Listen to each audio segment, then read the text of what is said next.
This portion of the news is brought to you by Shell Helix Ultra. Performance you can see.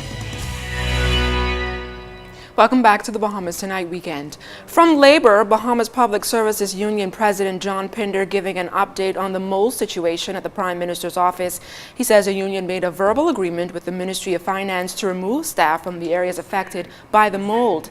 The union would also like to see workers placed on a rotation system until the matter is resolved.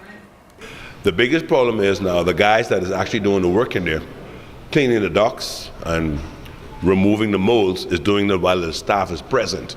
And that is the issue that we have. We don't think that should happen. It was agreed that these guys would come in the evenings and do that when the staff is not there, or they wait for the long weekend, this holiday weekend coming up, and then they're supposed to do it away. But they cannot be working and exposing the staff to that type of element. And so we're hoping that they will take that into consideration, put them on a rotation on a rotation system, where the staff only work for half days in that environment, allow the men to come and do some work, and then by morning it should be ready for them to work for another few hours until they get the matter resolved this weekend. Or they said it should take them about 2 or 3 weeks.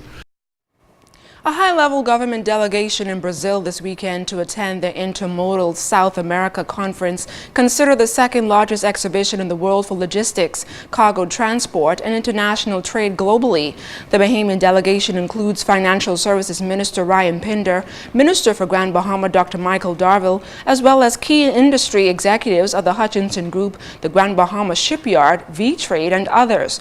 Grand Bahama Port Authority Chairman Ian Fair expressed optimism regarding the event, noting that the focus is to promote Freeport and its many opportunities for investment. Ministers Pinder and Darville, as well as Ian Fair, will make presentations during the 3-day event, each promoting the benefits of Grand Bahama Island. Intermodal Brazil opens this coming Tuesday, April 2nd.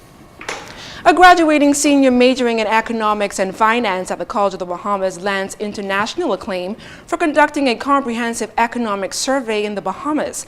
Last semester, Lakeisha Roll conducted a 12-week research study that focused on the spending habits of hundreds of Bahamians in New Providence during the economic recession. During an interview with ZNS News, Lakeisha told us about her findings. My population was the labor force of New Providence, and my sample size consisted of 400 individuals. And as a result of conducting the study, the results showed that consumers did actually shift their spending patterns during the recession. And I saw that a lot of consumers, in order to save more money, they did things like cut down on electricity, saving more money by only carrying work to lunch, cooking at home more often, and reducing the amount of entertainment activities they engaged in pre-recession. So this was an interesting way to see how consumers were affected, and also a lot of the consumers had reduced work hours who were employed in the hotel arena because of low occupancy levels. So that was also interesting. But just how far did the economic survey go? Roll says the survey went further than she had anticipated. I was actually interested in getting my study published in a journal abroad.